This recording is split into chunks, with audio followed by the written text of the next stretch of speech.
el santo cura de Ars.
Si observamos un mapa mundi con precisión, localizaremos a tan solo 40 kilómetros al norte de Lyon, Francia, en medio de una solitaria llanura, un pueblecito llamado Ars.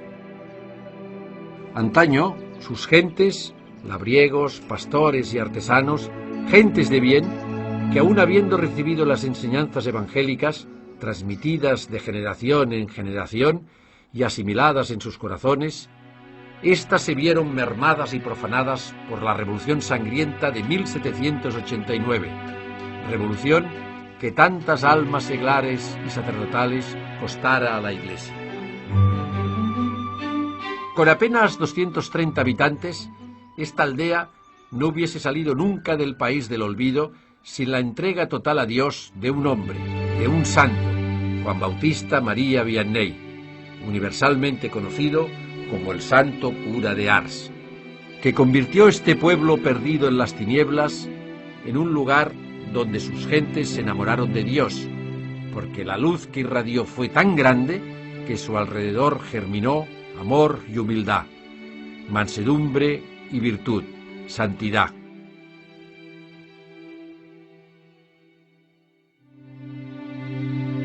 Juan María viene al mundo un 8 de mayo de 1786, en Dardilly, un pequeño rincón de la campiña francesa. Su feliz infancia, como de cristal transparente, y su juventud santa se desarrolló en el seno de una familia católica, campesina acomodada, muy piadosa. Tanto es así que se acostumbraba aquí a acoger a cuantos pobres llamaban a su puerta. La casa de los pobres la llamaron, porque en aquellos años eran muchos los desamparados que, huyendo de la cruel y sacrílega revolución, buscaban amparo en las buenas gentes. Uno de esos mendigos al que ayudarán fue San Benito José Labre, que, inspirado por Dios, predijo que un día un hijo de esta familia haría ilustre para siempre esta morada. Una noche pues llegaron a casa de los Vianney muchos mendigos, pues 15, 20, y la mujer le dijo a su marido, ¿no?, al padre de San Juan María Vianney, que no hay sopa para todos, que es que no hay cena suficiente. Y el padre le contestó, bueno, pues yo me quedaré sin cenar. ¿No? Es un ejemplo de cristiano ejemplar que generosamente sabe practicar las obras de misericordia, ¿no? Y en esas pequeñas cosas, pues Juan María Vianney fue aprendiendo de su padre esa generosidad. La madre del joven Vianney le inculcó un amor devotísimo a la Virgen Santísima. Él realmente aprendió viendo rezar a su Santa Madre. Era tanta su entrega a la Madre de Dios que no dejaba de rezar frente a ella, en casa, en el campo, durante el pastoreo, e imantaba su amor a quienes le rodeaba. Él tenía un rosario muy bonito que le habían regalado y con el cual él rezaba porque le gustaba bastante rezar. Y su hermanita lo vio y, cosa de niños, pues le gustó el rosario y empezaron con el rosario a pelearse. Entonces la mamá le dijo, mira, déjale, si tu hermana lo quiere, déjale el rosario. Ese desprendimiento de un rosario, de algo que para él tenía mucho sentimiento, y claro, el apego de un niño, pues hizo el esfuerzo y se lo dio a su hermanita. Le costó un verdadero esfuerzo, un verdadero vencimiento. La mamá, en premio, entonces le regaló una imagen de la Virgen y eso le ayudaba. Lo llevaba en el bolsillo y cuando tenía sus problemas sacaba a la Virgen, le rezaba y con eso él se iba fortaleciendo cada día. Oh, cuánto quería yo aquella imagen. No habría dormido tranquilo si no la hubiera tenido a mi lado. La Santísima Virgen ha sido siempre mi mayor afecto. Cuando salía a trabajar en el campo, pues le pesaba que su hermano mayor avanzara más que él, labrando, ¿no? Y él un día decidió, voy a poner la Virgen al final del campo y me voy a fijar los ojos en ella. Entonces avanzaba y teniendo a la Virgen presente, pues el amor a la Virgen le impulsaba a trabajar y pues con muchos menos años que su hermano, pues llegó a hacer el mismo trabajo que él, ¿no? Ya desde muy jovencito, Juan María mostraba gran afición por las ceremonias sagradas. Con ojos desorbitados miraba al sacerdote, sus gestos sagrados, la dignidad de sus ornamentos, el amor con que consagraba el cuerpo de Jesucristo. Todo le cautiva. Su sensibilidad a lo espiritual era tal que sentía la presencia real de Jesús en la Eucaristía, hasta volverlo loco de amor. Sus palabras dejan constancia de este su verdadero amor. Si no tuviera suficiente fe, vería a Dios escondido en el sacerdote como una luz tras su pantalla, como un vino mezclado con el agua. Al comulgar, siento algo extraordinario. Es un gozo, una suavidad, un bienestar que me corre por todo el cuerpo y me conmueve. No podemos menos que decir con San Juan, es el Señor. Jesús está ahí. Él está ahí.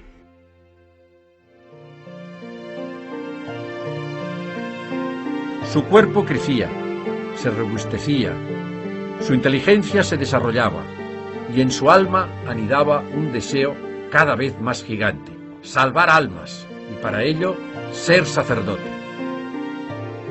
2 años tuvo que esperar Juan María la decisión paterna, porque su padre no veía al principio tal posibilidad. Por el coste del seminario, por la falta de mano y ayuda en las labores agrícolas de la casa. Pero Dios tiene sus planes. Ya tiene 19 años, y por lo que veo está tan firme en su propósito de ser sacerdote que nosotros no debemos contrariarle lo más mínimo. Sí, tienes razón. Vamos a apoyarlo. Es Dios quien lo llama. San Juan María Vianney realmente su vocación es una llamada sobrenatural y una lucha contra toda clase de dificultades. Primero, la guerra. Después, no hay seminarios formados y tiene que formarse como clandestinamente en la casa de un sacerdote, Padre Valey, donde el padre ve que es un hombre santo, un joven santo, y se compromete a ayudarle a sacar adelante sus estudios. Tengamos en cuenta que él viene a nacer en una época marcada por la Revolución Francesa. Esto significa una persecución a la Iglesia absoluta. Esa persecución religiosa trajo como una sequedad en la vida espiritual. Se perseguían los verdaderos sacerdotes, los que no juramentaban, es decir, los que no apostataban de la fe, de la unión con el Papa, tenían que esconderse.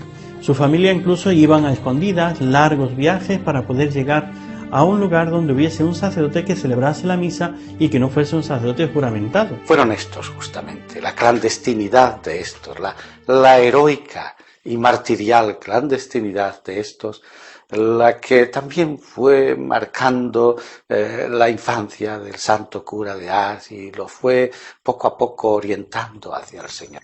En el seminario pronto le salen al encuentro las primeras dificultades. La gramática latina le resulta muy áspera. La mayoría de sus compañeros son más jóvenes que él y tienen más facilidad.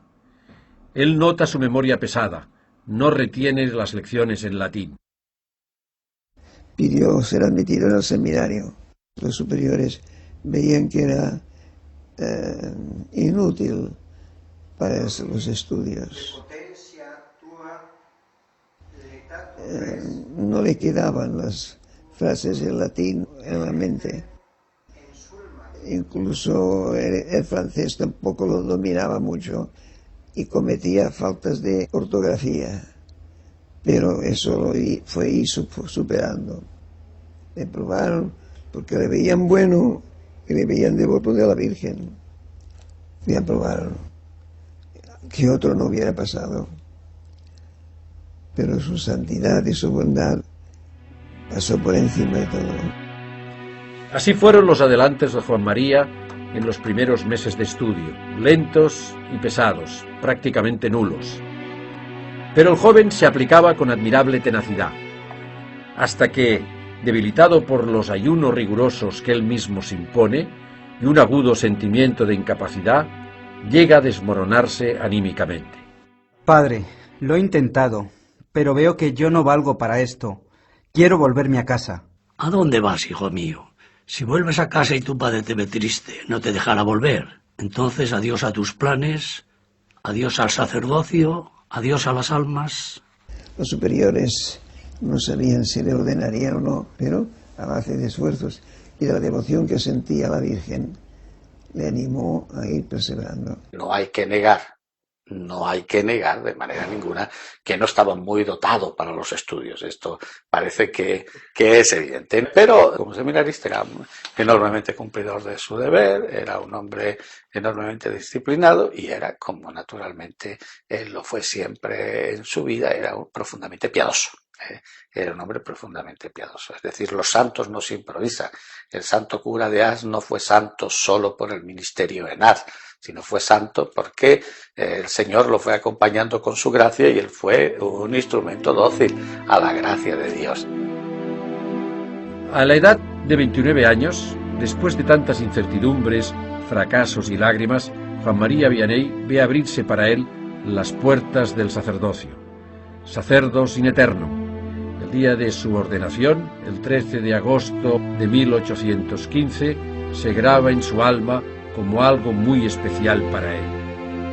Oh, gracias Jesús, gracias María. Ser sacerdote es algo muy grande. No se sabrá lo que es sino en el cielo. Si lo entendiéramos en la tierra, moriría uno no de espanto, sino de amor. El sacramento del orden eleva al hombre casi hasta Dios. Sin el sacerdote, la muerte y la pasión de nuestro Señor no servirían de nada. ¿De qué nos serviría una casa llena de oro si no hubiera nadie que nos abriera la puerta? El sacerdote tiene la llave de los tesoros del cielo. Él continúa la obra de la redención sobre la tierra. Es un hombre revestido de los poderes del mismo Dios, que ocupa el lugar del mismo Dios. Sobre todo, cuando perdona los pecados, no dice, Dios te perdone, sino, yo te absuelvo. Y en la consagración no dice, este es el cuerpo de Dios, sino, este es mi cuerpo, esta es mi sangre. El sacerdote es el amor del corazón de Jesús. Su primer destino es el cercano pueblo de Équilí, donde se gana enseguida el afecto de sus feligreses. Aquí es nombrado vicario y ya tiene fama de santo. E incluso se dice que compite en santidad con el padre Balí, con el que entabla una entrañable amistad. De alguna manera fue su maestro espiritual, su maestro, el maestro de su vida interior, pero también fue su gran valedor para que el santo cura de Ars, como todos sabemos, pues pudiera llegar a ser sacerdote, junto con el vicario general, que era amigo justamente de este gran sacerdote que le acompañó. De todos es conocido los ayunos que hace, las penitencias que emplea y las largas colas de penitentes que se aproximan a su confesionario. Siempre estaba la presencia de Dios. No se daba importancia y sabía que todo era el don de Dios. Dicen que es santo. Es increíble este nuevo cura, yo no lo puedo creer. Me tiene realmente cautivada con su piedad. Oye, pero ¿has visto tú la expresión de amor que tiene en su cara, su ternura? Y esa expresión de amor cuando contempla el Santísimo Sacramento. su manera de dirigirse a nosotros. Pues sí, tienes razón. A mí realmente me sorprendió porque me ha mandado a rezar el rosario, que yo antes ni lo hacía. Pero lo hace con tanto amor, que uno le obedece. Después de la muerte del padre Valey, será cuando el vicario general de la diócesis le envía a una aldea de unas 230 almas de nombre casi desconocido, Ars. ¿Cómo fue aquella entrañable llegada de nuestro santo a su nueva parroquia? Era tan espesa la niebla que el novel sacerdote se extravía, pero providencialmente se encuentra con un jovencito, un pastor de ovejas. Ambos tienen algo en común. Chico, escucha. Me he perdido con esta niebla. ¿Tienes la caridad de indicarme por dónde se va a Ars? ¿Sabes, pequeño amigo? Tú me has mostrado el camino de Ars, pero yo te mostraré el camino del cielo. Aquí en Ars le preocupa la triste situación espiritual en la que se encuentran sus nuevos feligreses. Este pueblo no está precisamente entre los más piadosos, más bien todo lo contrario. Reinan los principios de la Revolución Francesa. La fe está casi extinguida. Hay gran indolencia en la gente y mucha ignorancia religiosa. Muchos dejan de asistir a la Santa Misa los días de precepto. Trabajan sin necesidad los domingos y no abandonan el execrable vicio de blasfemar. Los padres dilapidan su dinero en las tabernas. Los jóvenes, con su alocada afición al baile, cometen graves desórdenes y pecados. Escuchad todos. La taberna es la tienda del demonio, la escuela donde el infierno predica y enseña su doctrina, el lugar donde la fortuna se arruina, la salud se pierde y donde se cometen los asesinatos. ¿Sabéis lo que hacen los taberneros? Roban el pan de las pobres mujeres y de sus hijos, dando el vino a sus maridos que gastan allí el domingo el jornal de la semana. Por una blasfemia, por un mal pensamiento, por una botella de vino, por 2 minutos de placer, perder a Dios, tu alma, el cielo, para siempre. Estos sermones impactantes, extremadamente duros, llegaban rápido a su lugar de destino, al corazón de los feligreses. Hablaba mucho a los padres respecto de sus hijos, la obligación tan grave que tenían de educar y de ayudar a esos hijos a que se salven. Decían, en el cielo lo veréis, que algunos se condenarán por no haber hecho lo suficiente por sus hijos. Yo le digo que cuando yo era joven y tenía modelos sacerdotales, estaba en el seminario, y los modelos sacerdotales eran sacerdotes de mi tierra, de mi diócesis, de Mérida, Badajoz, pues estos sacerdotes hacían lo mismo que el cura de Ars. El cura de mi pueblo hacía lo mismo que el santo cura de Ars. Combatía el baile, porque veía, es decir, no el baile, sino todo aquello, es decir, ellos no tenían nada contra la fiesta, ni contra la alegría del pueblo cristiano, sino todo aquello que era ocasión y motivo de ofensa a Dios. Si uno quiere dominar las pasiones, ha de ser así, hay que mortificarse, en la vista, en el oído, en todo, y en las amistades. Dejad una parroquia 20 años sin sacerdote y adorarán a las bestias. El nuevo párroco de Ars se enfrenta con todas aquellas circunstancias que a un sacerdote le pueden desmoralizar. Pero cuenta con la presencia de Dios en su alma. Trabaja día a día, gota a gota. Se desvive por las almas que tiene que salvar. Ruega a Dios, pide a Dios. Aflige su cuerpo con penitencias y pasa largas horas de la noche en oración. Dios mío, concededme la conversión de mi parroquia. Consiento en sufrir cuanto queráis durante toda mi vida los dolores más vivos con tal de que se conviertan. Los feligreses son testigos de su vida. En cuanto llegó, consideró la iglesia como su casa. Entraba a la iglesia antes de la aurora y no salía hasta después del ángelus de la tarde. Si alguno tenía necesidad de él, allí lo podrían encontrar. Sencillo, pobre y humilde, sonriente y servicial. ¿Qué idea más equivocada se tiene de los santos? Los santos son alegres, esa alegría que viene de Dios, aún en los mayores sufrimientos. Son gentes que no viven ellos, vive Dios con ellos, o Jesucristo, y sufren. Su gran sufrimiento pues era encontrarse pues a un pueblo pues que estaba separado de la vida cristiana. Por eso se dedicó total y plenamente en los primeros tiempos de su vida pues en ir formando a cada cristiano, porque era un sacerdote ejemplar en ese sentido. Su ministerio era para la persona, para cada una de las personas, era un ministerio personalizado. Por eso lo centra en el sacramento de la penitencia, porque es la búsqueda del otro para el amor de Dios, la búsqueda de la oveja perdida. El cura de Ars fue un hombre de confesionario. Eran ingentes cantidades de penitentes quienes se acercaban a recibir de él, cuando podían, dirección espiritual, aunque fueran breves palabras. Primero de 1 en 1, luego de 10 en 10, hasta convertirse en verdaderas riadas humanas. Este siervo amado de Dios se crucificó allí libremente. Fue un mártir de la confesión. Hubiera podido huir de los pecadores, retirarse al claustro o al desierto, a la trapa, como solía decir, pero por amor a las almas se quedó en su puesto. Es aquí, entre aquellas tablas, en este taúd anticipado, donde más tuvo que sufrir el cura de Ars, donde en verano el confesionario parecía una estufa y en invierno una auténtica nevera. 16 horas la confesión, era un santo. Cuando uno iba a confesarse y veía que el sacerdote le ayudaba, te has descuidado de este pecado, veía la conciencia. El amor de Dios se le salía, tocaba el corazón de los demás y poseído de Dios, aquellas palabras entraban. Mucha retórica, mucha poesía, pero no hay espíritu, no logra, no rompe los corazones endurecidos. Sabéis que se dice que el cura de Ars ponía penitencias muy suaves, porque el que hacía las penitencias por los penitentes era él.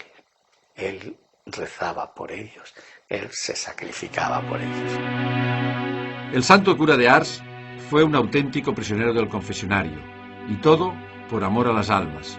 Poseía un don particular para convertir a los pecadores más empedernidos. El buen Dios lo sabe todo. Antes incluso de que se lo confeséis, sabe ya que pecaréis nuevamente, y sin embargo os perdona.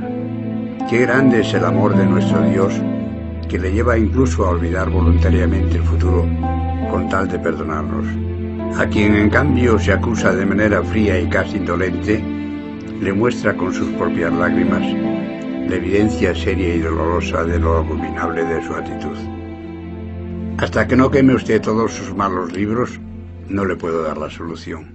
El santo cura de Ars para los sacerdotes también es un modelo, ya que no podemos, al que no está arrepentido y al que no hace un propósito suficiente de cambio, darle la absolución de los pecados.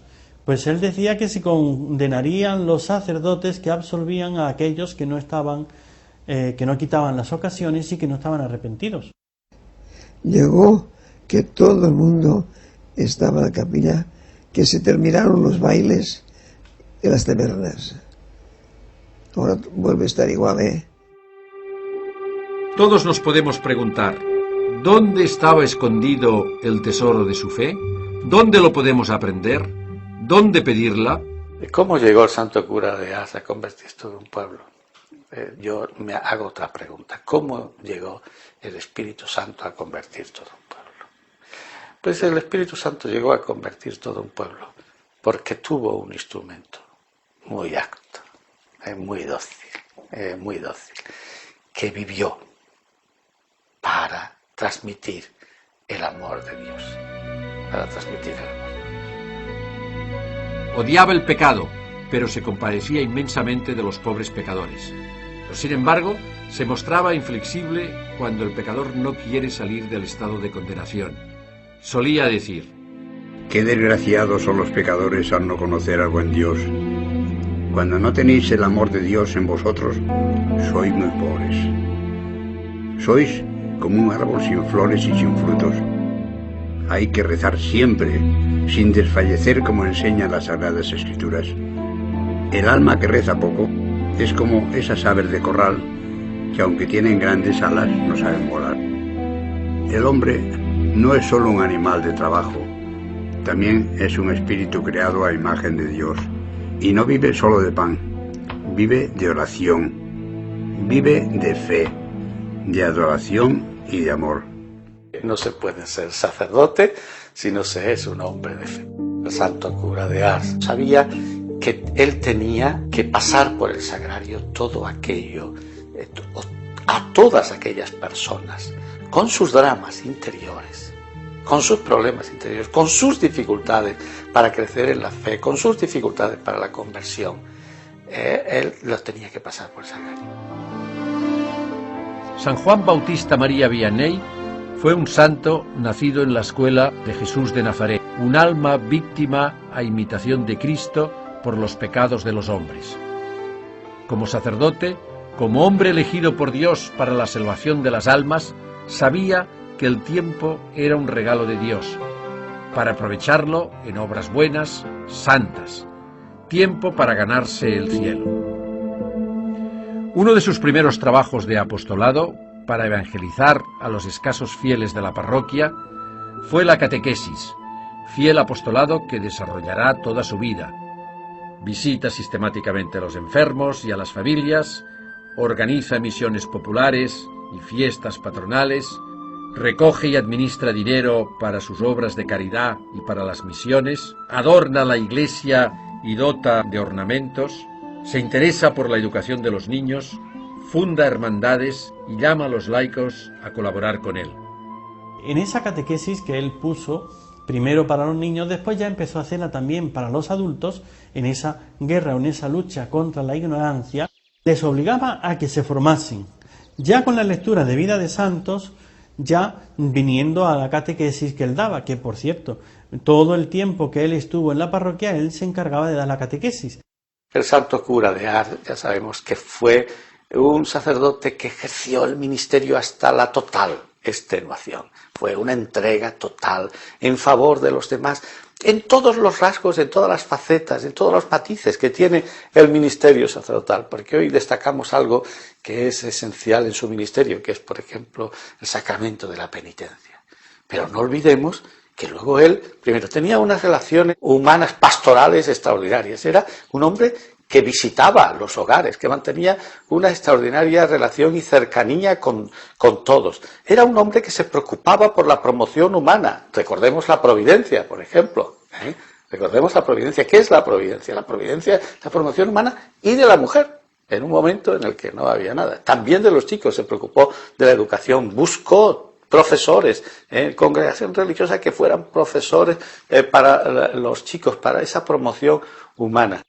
Se santificó en el ejercicio de la Eucaristía. Fue así como poco a poco los habitantes, y especialmente los muchachos, semilla futura de santidad y renovación, aunque remisos al principio, iban adquiriendo en sus almas la savia santa de sus palabras y ejemplo de vida.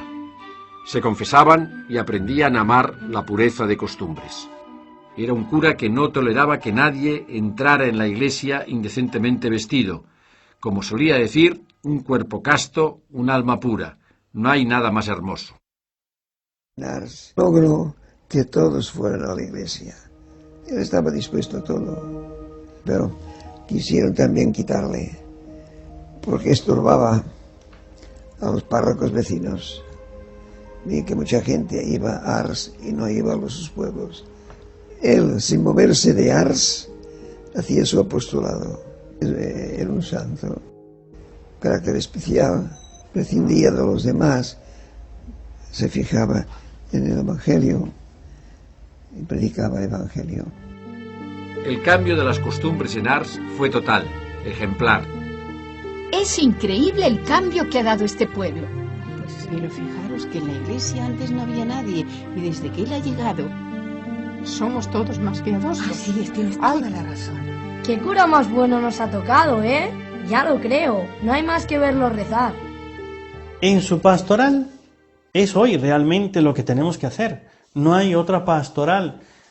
A veces en estos consejos pastorales de la parroquia diocesanos y demás, hacemos planes y se nos olvida que las almas se convierten como lo hizo San Juan María Vianney. Este plan pastoral, por decirlo de alguna manera, la lucha contra el vicio, la formación en la virtud, la formación cristiana y el amor, él tenía esos dos grandes pilares, la Eucaristía y la Santísima Virgen, juntamente con la Iglesia.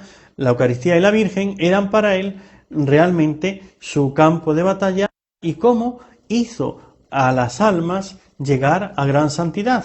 Era un santo austero, muy duro, muy duro. La comida muy dura.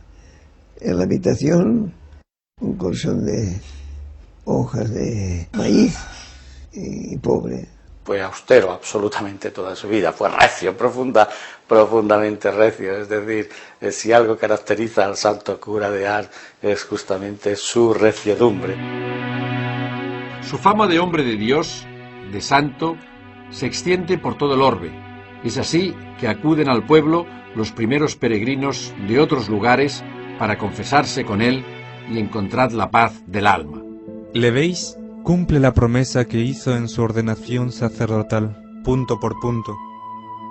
Medita el breviario con mucho amor, reza el Santo Rosario todos los días, celebra la Santa Misa como elevado hacia Dios, y no solo lee la vida de los santos, sino que trata de imitarlos. ¡Qué buen sacerdote! Es ejemplar. Venía gente de todo el mundo. Incluso la Renfe de allí hizo de manera que las vías del tren pasaran por cerca de Ars.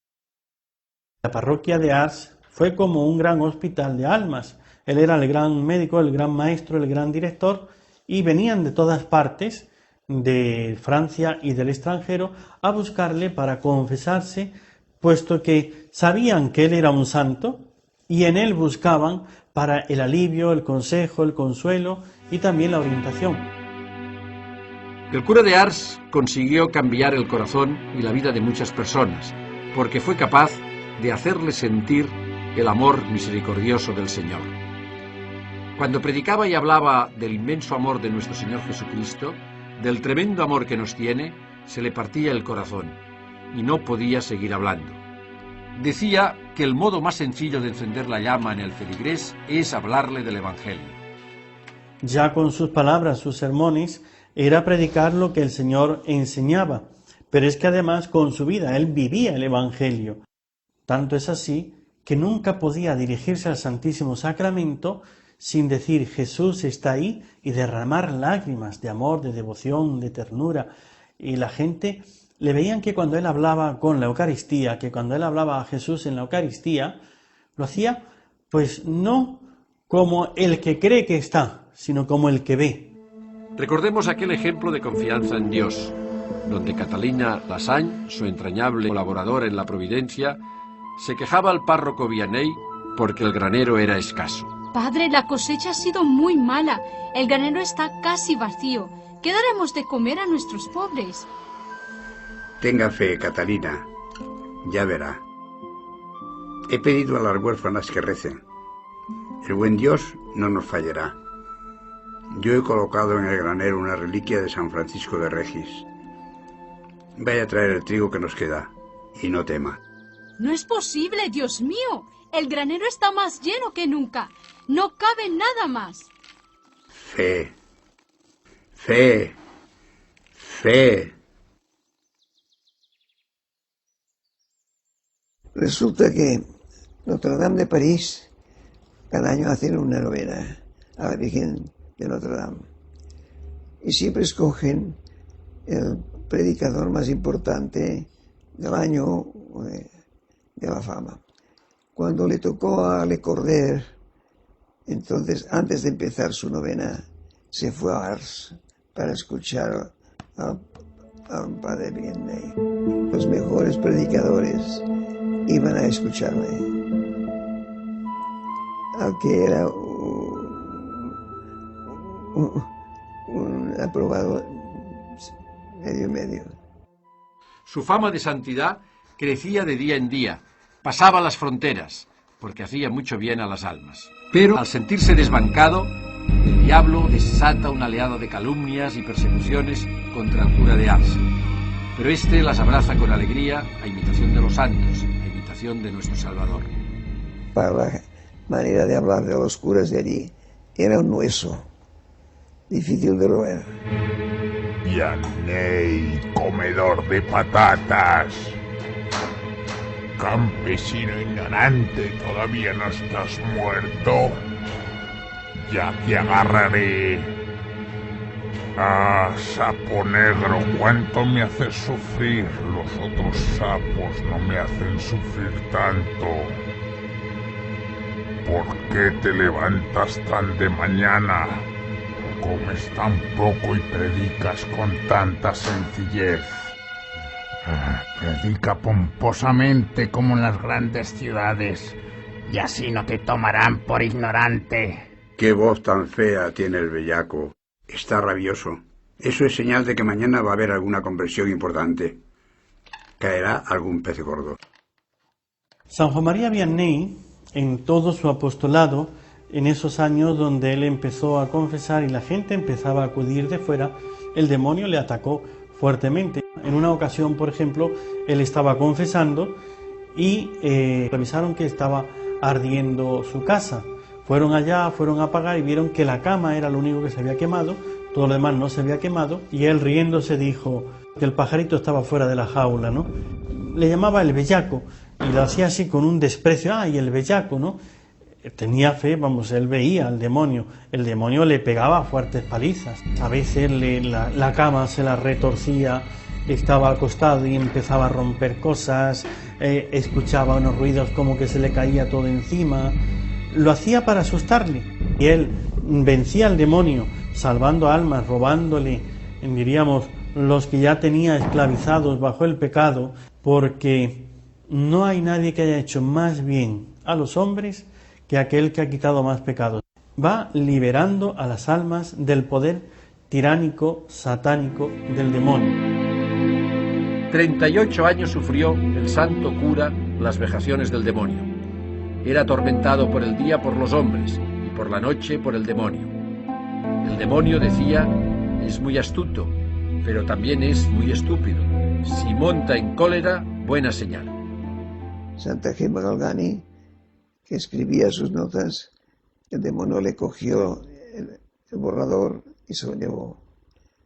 Luego se lo devolvió y están en las notas, están las yemas del demonio. Y eso sirvió como encuadernación del libro.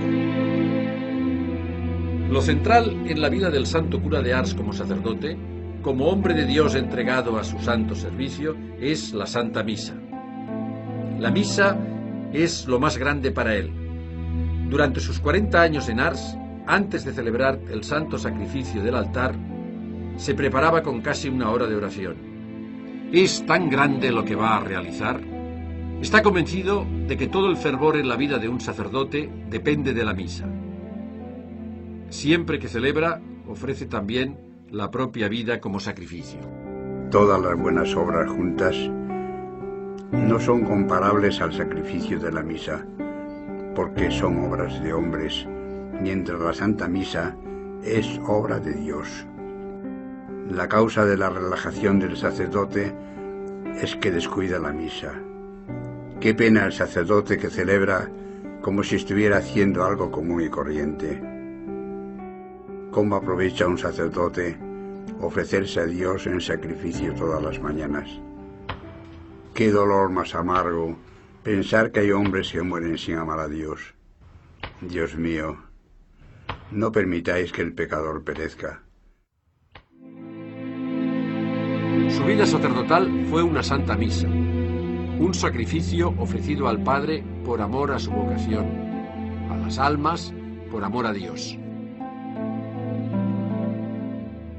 Veían en él a Dios.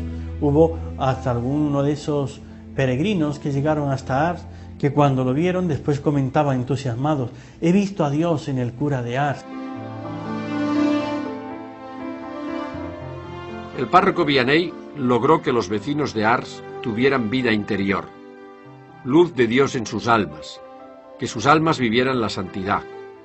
Amigo de los santos, no dejaba de recomendar a sus feligreses la lectura meditada de la vida de los santos o la imitación de Cristo. Él era muy devoto de San Juan Bautista y de Santa Filomena. Fue un crucificado verdaderamente, muerto al mundo y a sus pompas, un alter Christus, un humilde servidor de Dios en quien arraigaron las virtudes santas y heroicas de la perfección cristiana, dándose a los demás hasta la extenuación. Mostró al mundo el camino, la verdad y la vida. No hay vida sin cruz, solía decir. La cruz es la llave que nos abre la puerta del cielo. La cruz es la lámpara que ilumina el cielo y la tierra. No lo podemos negar. La cruz en la vida del sacerdote es una realidad. Nuestra vida está crucificada en Cristo. Por eso, como es natural, no hay sacerdote sin cruz. No. Todo seguidor de Cristo, su vida está crucificada en Cristo. Amó la cruz porque amó a Dios, y amando a Dios se entregó a los hombres para la salvación de sus almas, y esto hasta el final de sus días.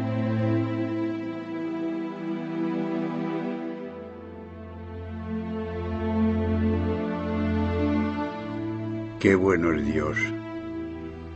Cuando ya no puedo ir a verlo, viene Él. Qué agradable es morir cuando se ha vivido sobre la cruz.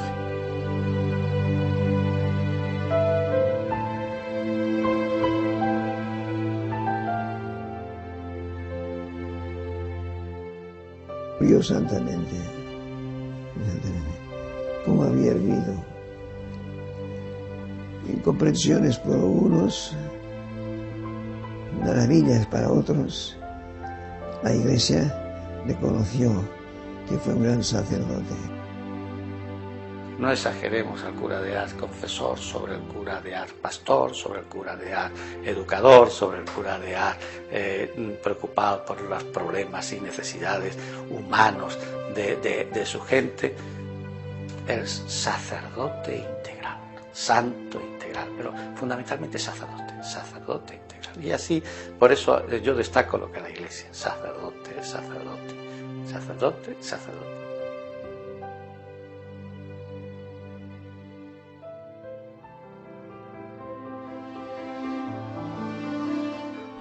Esta es la vida de un santo, la vida de un hombre que amaba a Dios hasta dar la vida por sus ovejas. Todo un pueblo supo rendir homenaje a quien tanto dio por ellos, por sus almas, por sus vidas, y que, agradecidos, disfrutarán hoy en su presencia de la faz del Dios bueno. Beatificado en 1905 y canonizado en 1945. El 19 de junio de 2009, Su Santidad Benedicto XVI, en el inicio del año sacerdotal, en el 150 aniversario de la entrada en el cielo de Juan María Vianney, lo nombró patrono, modelo y protector de todos los sacerdotes del orbe.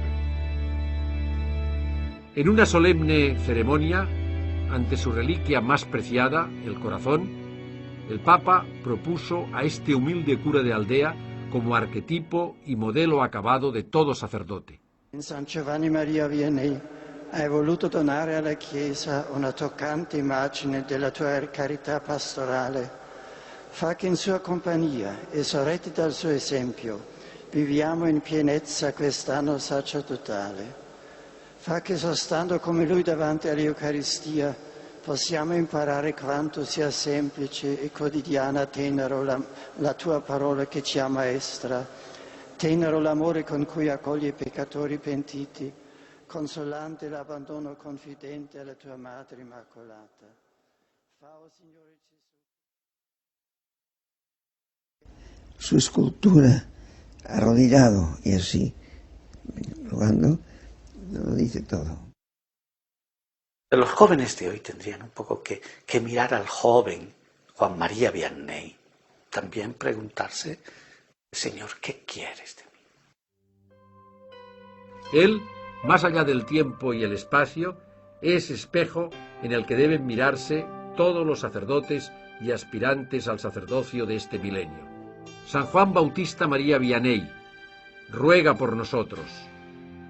Oh Señor, en estos tiempos convulsos, danos muchos y santos sacerdotes.